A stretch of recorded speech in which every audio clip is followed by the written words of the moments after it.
네, 안녕하세요. 여러분들의 구독과 좋아요로 이 채널이 유지되고 있습니다. 네, 영상 속도는 1.5배를 추천드리고요. 항상 구독자님, 멤버십 회원님들에게 감사하다고 말씀을 드리면서 자, 이번 내용은 또 비트코인 관련 소식을 준비를 해봤습니다.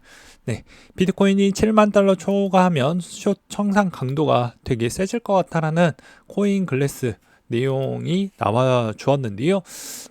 또 반대로 비트코인이 6만 8천 아래로 떨어질 경우에는 또 롱 청산 강도가 5억 달러 정도가 깨질 것이다 라는 내용을 또 볼 수가 있게 되겠습니다. 현재 청산 차트 기반으로 보게 되면 제가 매번 아쉬운 부분이 무엇이라고 했습니까? 롱이 깨지면 숏도 좀 교차하면서 깨져야 방향성이 나와주는데 좀 최근에는 뭐 거의 롱만 깨졌죠. 숏에 있는 비중이 생각보다 많이 깨져주지 않았기 때문에 방향성이 크게 교차가 되면서 나와주었던 형태가 안 나왔던 이유가 이거라고 볼 수가 있겠고요. 그 다음에 이제 두 번째로는 여기서도 만약에 추이와 추세를 명확하게 좀 보고 싶다라고 하면 롱과 숏에 있는 비율적 추이가 어느 정도 교차 비중만큼 그 이상 나와 주었다라고 하면 그 다음 추세부터는 좀 더 판단하기가 쉽겠죠. 그래서 지금에서 숏 비중이 얼마만큼 많이 깨지면서 올라갈 것이냐가 관건이 될 것 같습니다. 그리고 분위기도 별로 나쁘지도 않습니다. 저번에도 이야기를 했지만 이 볼린저 밴드 기준점으로 하단 터치하면 상단을 터치하고 잠깐 쉬어가는 형태가 나온다라고 이야기를 했었고, 그 다음에 이 MACD 기준점으로도 본다라고 하더라도 지금 어느 정도 잠깐 좀 올라가다 좀 쉬고 있는 형태인데요. 이 구간에서도 MACD가 이 영선에 좀 가까운 형태에서 골든 크로스가 나오는 형태 기반이 다소 이렇게 약해지는 구간대가 조금은 더 나옵니다. 그러니 왜 또 안 가냐 뭐 하냐 이런 이야기가 나올까봐 한 번 더 이야기를 드리는 바가 될 것 같고요. 그 다음으로 또 보게 되면 이번에 또 미국 SEC가 이제 나스닥 관련하고 CBOE 쪽에서 비트코인 현물 ETF 옵션 거래를 수행을 좀 했다라는 점이 다시 한번 유동성이 점점점 커진다, 이렇게 좀 해석을 해볼 수가 있게 되겠습니다. 그리고 스택스가 거래 속도를 높이기 위해서 10월 29일 나카모토 업그레이드를 진행을 한다라는 내용이 좀 있었고요.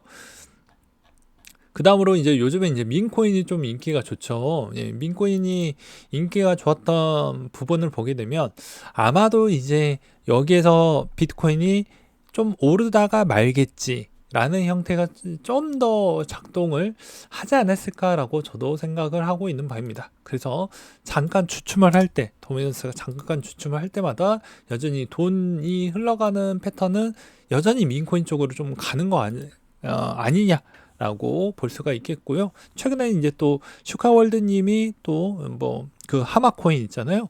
그 하마코인 관련되어져 있어서 한번 언급을 또 하기도 했었습니다. 그래서 지금의 동향은 가는 놈이 가고 화력은 좋긴 하지만 민코인은 여전히 위험도가 너무 높다 보니까 그걸 섣불리 추천할 수 있을 만한 정도까지는 저는 아니라고 봅니다. 왜냐하면 기준점을 잡기가 상당히 어렵고 패턴 분석이나 확인하기에도 상당히 어렵기 때문에 이거는 솔직히 약간의 운의 영역도 좀 필요하다라고 보는 입장이기 때문입니다.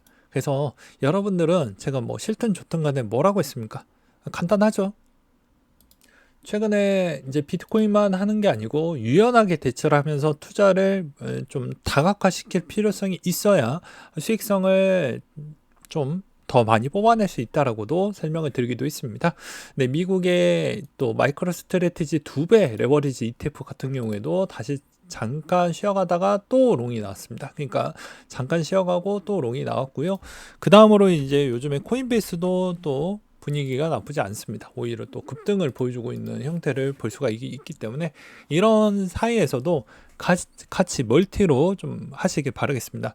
차라리 빗썸 업비트에 뭐 관련 주식을 사는 거는 좀 저는 비추하고요. 만약에 한다라고 하면 뭐 코인베이스나 그 아니면 마이크로 스트래티지 정도가 저는 맞다라고 보는 입장입니다. 그리고 레버리지 있으면 레버리지 이제 여전히 제가 이야기했던 대로 2배 레버리지를 적극적으로 잘 활용해서 적당히 먹고 또 조정이 나올 때쯤 되면 다시 한번 던져주고 다시 한번 매입하고 이런 형태도 로도 가도 되고요. 아니면 계속 적립식으로 사셔도 됩니다.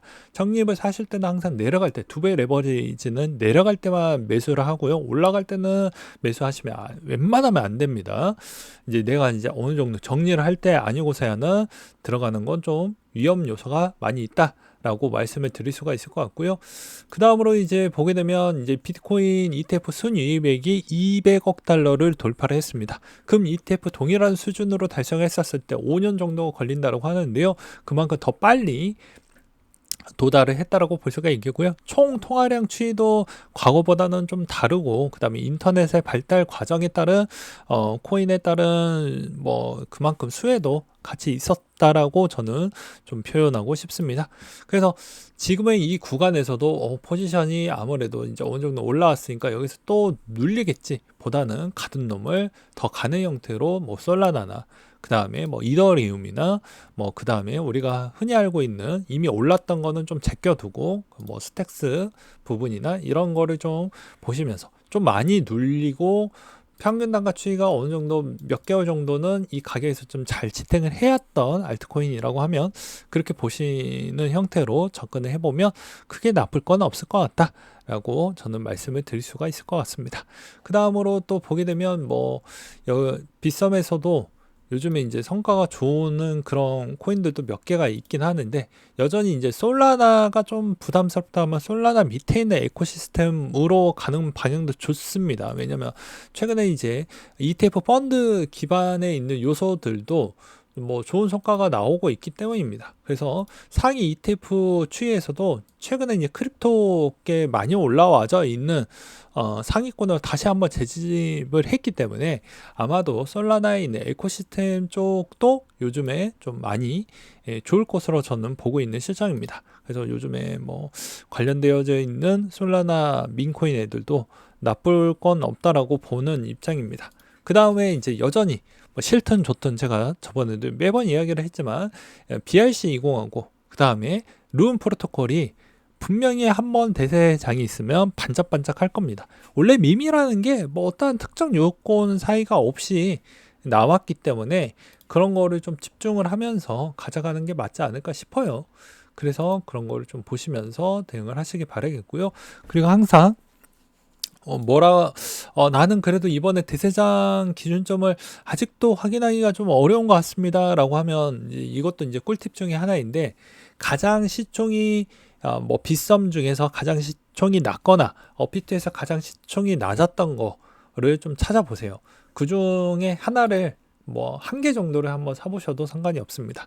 그러면 어떻게 이제 판단을 해볼 수가 있냐면, 예를 들어서 루프링, 이건 좀 시총이 조금은 더 높긴 하지만 그래도 예를 들어서 루프링이 한동안 거래 빈도도 별로 없었고 만약에 했다라고 하면 이 루프링을 한 개 정도를 사놓고 만약에 지금의 이 애가 과거 대비보다 좀 많이 올랐다, 몇 배 올랐다라고 하면 그때부터는 와 이제 지금 시작이다가 아니고 이제 이때 이 애가 별로 관심이 없었던 코인이고 뭐 추가적인 호재도 없었는데 올랐다라고 하면 이거 덩달아 다 같이 올랐던 거고, 요 정도가 올랐다라는 건 이제 약간의 버블이 끼고 있고 그걸로 인해서 좀 문제가 될 수도 있겠구니 라고도 생각을 해볼 수가 있겠죠. 이제 그렇게 보시는 습관으로도 가져가 보는 것도 가장 쉬운 형태라고 볼 수가 있게 되겠습니다. 그래서 기존에 있었던 뭐 그런 게임 코인도 뭐 그런 비슷한 비유값으로 자꾸 그렇게 보면 괜찮냐 뭐 이런 이야기가 나올 것 같은데요. 국내에 있는 그런 김치 코인들은 빼고 이야기를 드리는 바가 될 것 같으니 또 오해하지는 마시길 바라겠습니다. 그리고 이제 블라스트도 한때 인기가 좀 많이 있다가 지금 뭐 좀 많이 횡보를 보여주고 있죠.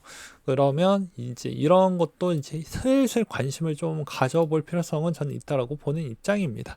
여기서 이제 못해도 한 3분할 정도로 컷해서 들어가는 전략도 전 나쁘지 않는다라고 보는 입장입니다. 아무튼 대형에 있었던 과거에 인기 있었던 코인들은 다시 한번 좀 봐서 대응을 해보는 쪽으로 보시는 게 맞지 않을까 싶고요.